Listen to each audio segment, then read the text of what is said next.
آگے فرمایا ایام معدودات، یہ گنتی کے دن ہیں، چند دن ہیں گنتی کے، ابھی پتہ نہیں چلا۔ آج کل تو موسم بہترین ہے، لوگ فارغ ہیں ماشاءاللہ، کافی لوگ روزے رکھ رہے ہیں۔ ابھی جو ہے نا میرے خیال میں آج 16واں روزہ ہے، 16واں روزہ، ابھی چند دن ہے، ابھی آخری ایام شروع ہو جائیں گے، عید کی تیاری میں پتہ نہیں چلے گا، اچانک عید آ جائے گی، درزی بیچارے سر پکڑ کر بیٹھ جاتے ہیں، کہتے ہیں 29 نہیں 30 لوگ ہونے چاہیے کہ ہمارا کام نہیں پورا ہوگا، وہ جو ہے نا خواہش کرتے ہیں ایک دن اور روزہ بڑھ جائے۔ اسی طرح لوگ مصروف ہوتے ہیں، وہ کہتے ہیں ایک روزہ اور ہو جاتا تو ہمارے کام سمیٹے جاتے۔ تو مقصد یہ ہے کہ یہ دن آتے ہیں اور چلے جاتے ہیں، پتہ نہیں چلتا، لیکن بے شمار اللہ تعالیٰ کی رحمتیں برستی ہیں، بے شمار ان دنوں میں انعامات ہوتے ہیں، بے شمار ان دنوں کی برکات ہیں۔ اس لیے فرمایا ایام معدودات، چند گنے چنے دن ہیں۔ اگر اللہ تعالیٰ نے فرمایا کہ یہ روزے میں نے تم پر فرض کیے، لیکن جس آدمی کے اندر روزے کی صلاحیت نہیں ہے اس کو رخصت دے دی، وہ دو بندے ہیں۔ فرمایا فمن کان منکم مریضا، جو کوئی تم میں سے مریض ہو، مریض اور ہوتا ہے، متمرض اور ہوتا ہے۔ متمرض وہ ہوتا ہے جو جان بوجھ کر مریض بنا ہوا ہو، اور مریض وہ ہوتا ہے جس کو اللہ تعالیٰ نے مرض عطا کیا ہو۔ ہمارے استاد کہتے تھے کوئی شاگرد جو ہے نا وہ بیمار ہوتا فرماتے تھے کہ متمرض ہے یا مریض ہے۔ متمرض یعنی جان بوجھ کر مریض بنا پڑا ہے یا واقعی مریض ہے۔ تو اللہ نے فرمایا مریض، جو آدمی تم میں سے مریض ہو، ایسا مریض ہو کہ اگر روزہ رکھے گا تو اس کی جان جانے کا خطرہ ہے، یا اس کی مرض شدت اختیار کر جائے گی، ایسی شدت اختیار کر جائے گی کنٹرول نہیں ہوگا، فرمایا اس کو رخصت ہے۔ جیسے یہ مسئلہ بھی معلوم ہوا کہ بعض لوگ جو ہے نا شوگر کے مریض ہوتے ہیں اور بعض لوگ بلڈ پریشر کے مریض ہوتے ہیں۔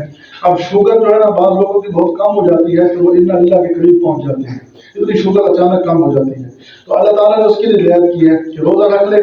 اور ہمارے استاد بھی ایسے کرتے تھے، روزہ رکھتے تھے اور جیب کے اندر ایک بسکٹ رکھتے تھے، بسکٹ کے پیکٹ، کہ اگر اچانک شوگر کم ہو گئی بسکٹ نکالا اور کھا لیا، روزہ جو ہے نا افطار کر لیا۔ لیکن ایسی صورت میں صرف قضا ہوتی ہے، کفارہ نہیں ہوتا، اللہ تعالیٰ نے بڑی رعایت کی ہے۔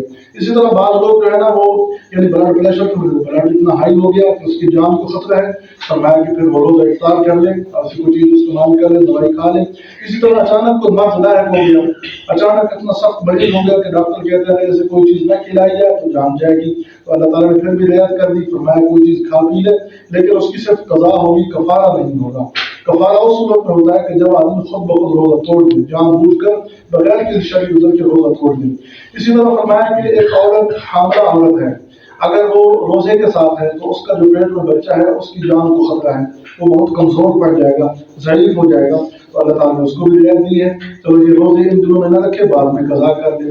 اسی طرح کوئی عورت مرضع ہے، دودھ پلانے والی عورت، اگر اس کا بچہ، اس کا دودھ کے علاوہ اور کوئی غذا نہیں ہے، دودھ کے علاوہ اس بچے کا گزارا نہیں ہوتا، اور بچے کے بھوکے رہنے کا خطرہ ہے کہ وہ بھوک سے مر جائے گا، تو ایسی صورت میں اس عورت کو بھی رعایت ہے، اللہ تعالیٰ نے رعایت کیا ہے۔ لیکن شرط یہی ہے کہ وہ شدت یعنی مرض کی شدت ہو، اس کی جان کو جانے کا خطرہ ہو، ایسی صورت میں مریض کو اللہ نے رعایت کی ہے۔ اور دوسرا جس کو رعایت کی فرمایا او علی سفر، مسافر ہو۔ علی سفر کا معنی یہ ہے کہ معتد بھی سفر کرنے والا ہو، یہ نہیں کہ یہاں سے ماچھیوال جانا اور روزہ چھوڑ دے، یہاں سے شاکر جانا اور روزہ چھوڑ دے، نہیں ایسا نہیں، بلکہ معتد بھی سفر، علی سفر، علی کا لفظ بتلا رہا ہے اتنا سفر ہو جس کو شرعی سفر کہتے ہیں۔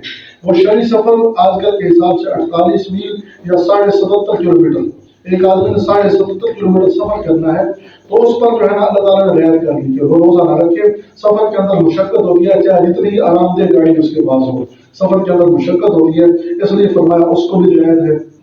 وہ جو ہے نا سفر پر ہے، مسافر ہے، وہ روزہ نہ رکھے، لیکن بعد میں فعدۃ من ایام اخر، دوسرے ایام میں اس کی گنتی کرے، دوسرے ایام میں ان روزوں کو پورا کرے۔ تو ان دو آدمیوں کو اللہ نے رعایت کی، ایک مریض اور دوسرا مسافر۔ ہاں مسافر سفر سے نکلا ہوا ہے اور آگے جا کر اس نے 15 دنوں کا سٹے کر لیا ہے، مثال کے طور پر یہاں سے جاتا ہے فیصل آباد، اس نے 15 دن رہنا ہے، یہاں سے چنڈوڑ چلا جاتا ہے 15 دن اس نے رہنا ہے، یعنی شرعی سفر اس نے کر لیا اور وہاں جا کر 15 دن ٹھہرنے کی نیت کر لی تو وہ مقیم ہو جائے گا، اس پر روزے فرض ہو جائیں گے۔ لیکن اگر 15 دنوں سے تھوڑے دنوں ہو رہا ہے، 13-14 دن کی اس نے نیت کی ہے، 15 دن پورے نہیں کیے، اب وہ اپنے کام پر بھی جاتا ہے اور اپنا جو ہے نا جو مقصد ہے اس کو حل کر رہا ہے، تو ایسی صورت میں اس کو رعایت ہے۔ اگر 15 دن سے کم ٹھہرنے کی ارادہ کرتا ہے پھر اس کو رعایت ہے، وہ بعد میں پھر گنتی پوری کرے گا، لیکن چھٹی نہیں ہے، چھٹی نہیں ہے کہ وہ سب سمجھے کہ مجھے چھٹی ہوگی، بالکل اس پر چھٹی نہیں ہے۔ اس کی مثال ایسے ہے جیسے کوئی آج کل سالانہ پیپر ہو رہے ہیں نا، تو ایک بچے کے 2-3 پیپر نہیں ہوتے، استاد اس کو نہیں پاس کرتے، کہتے ہیں نہیں وہ دوبارہ پیپر دے گا پھر ہم اس کو جو ہے نا آگے پاس کریں گے۔ تو اسی طرح فرمایا اللہ تعالیٰ کا قانون اس وقت پورا ہوگا جب جو ہے نا یہ اپنی گنتی پوری کریں گے۔ ہاں کوئی مریض ایسا ہے کہ اس کے صحت یاب ہونے کی امید ہی نہیں ہے، لمبے مریض ہوتے ہیں کہ وہ جو ہے نا اب اس کی صحت یاب ہونے کی بالکل امید نہیں ہے، یا مسافر ایسا ہے کہ وہ سفر اس کا ختم ہی نہیں ہو رہا، سفر پر ہی ہے، تو ایسی صورت میں اگر خدا نخواستہ یہ فوت ہو جائے، مریض فوت ہو جائے یا مسافر جو ہے سفر میں فوت ہو جائے، تو پھر اللہ تبارک و تعالیٰ سے امید ہے کہ اللہ اس کو معاف فرما دیں گے۔ لیکن جو ہے نا اگر مریض ایسا ہے کہ واقعی امید ہے کہ یہ نہیں اب جو ہے نا صحت یاب ہوگا اور وہ اس کو موقع مل گیا رمضان شریف کے بعد، تو اس پر جو ہے نا پھر فدیہ ہے، آگے مثال آ رہی ہے، فدیہ وہ ادا کرے۔ وہ فدیہ کتنا ہے؟ ایک مسکین کا 2 ٹائم کا کھانا کھلانا ہے، ایک مسکین کا 2 ٹائم کا کھانا کھلانا ہے۔ تو کہا بڑی رعایت کی ہے، آج کل کے حساب سے 2 کلو گندم یعنی 250 روپے فدیہ بنتا ہے، 250 روپے ایک روزے کا فدیہ، لیکن یہ مریض اور مسافر کے لیے، ہر آدمی کے لیے نہیں ہے، وہ یہ مریض کے لیے ہے۔ مسافر جب واپس آئے گا تو وہ گنتی پوری کرے گا، یہ مریض کا حکم ہے۔ تو فرمایا وَعَلَى الَّذِينَ يُطِيقُونَهُ فِدْيَةٌ طَعَامُ مِسْكِينٍ۔ آگے ایک اور اللہ تعالیٰ نے حکم بیان فرمایا، یہ شروع اسلام میں تھا۔ جب کوئی حکم آتا تو اللہ رب العالمین اس کو رعایتاً شروع میں نازل فرماتے، پھر بعد میں اس پر سختی کی جاتی۔ وہ شروع میں رعایت یہ تھی کہ کوئی آدمی جو ہے روزہ نہ رکھنا چاہے تو اس کو رعایت ہے، وہ روزہ نہ رکھے لیکن ایک مسکین کا کھانا دے۔ یہ 2 سال میں رعایت رہی، 2 سال تک یہ رعایت رہی۔ جو روزہ رکھتے تھے ٹھیک ہے، جو نہیں رکھ رہے وہ پھر ایک مسکین کا کھانا جو ہے نا وہ لوگوں میں تقسیم کرے، ان مسکینوں کو کھلائے روزانہ کے طور پر یا پھر اکٹھے کر کے اس کو دے دے۔ تو یہ شروع میں رعایت تھی، لیکن پھر اللہ تعالیٰ نے اس رعایت کو ختم کر دیا۔ آگے حکم آ رہا ہے کہ جس آدمی نے رمضان شریف کو پا لیا اس پر روزے فرض ہیں، یہ پھر حکم منسوخ ہو گیا۔ لیکن یہ حکم اب مریض کے لیے باقی ہے کیونکہ اس کے اندر طاقت نہیں ہے، تو لہٰذا وہ اپنا مسکین کا فدیہ جو ہے نا ادا کرے گا۔ فَمَن تَطَوَّعَ خَيْرًا فَهُوَ خَيْرٌ لَهُ۔ فرمایا کہ جو کوئی تم میں سے خوشی سے روزے رکھے، یہ شروع میں حکم ہے، جو خوشی سے روزے رکھے اس کے حق میں بہتر ہے۔ وَأَن تَصُومُوا خَيْرٌ لَكُمْ، اور تمہارا روزے رکھنا ہی بہتر ہے۔ یہ شروع اسلام میں حکم ہے، روزے رکھنا ہی بہتر ہے، لہذا روزے رکھ لیا کرو، لیکن اگر کوئی نہ رکھے تو فدیہ ادا کر دے۔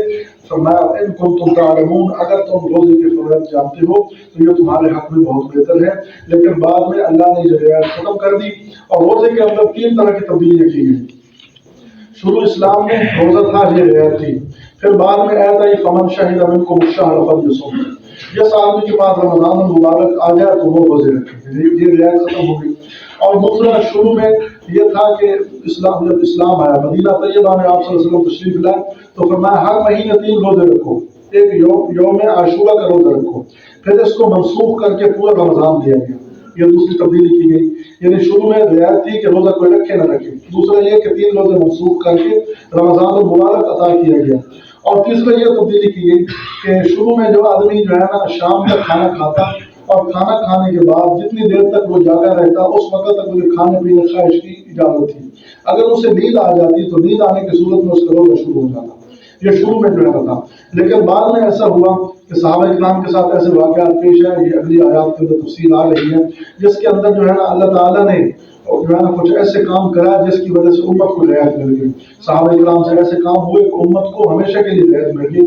پھر اللہ نے یہ تبدیلی کر دی کہ اب جو پوری رات تمہارے لیے آزادی ہے، چاہے سو کھاؤ اپنی خواہش پورا کرو، لیکن جب سحر کا وقت ختم ہو جائے اس وقت سے تمہارے لیے پابندی ہے۔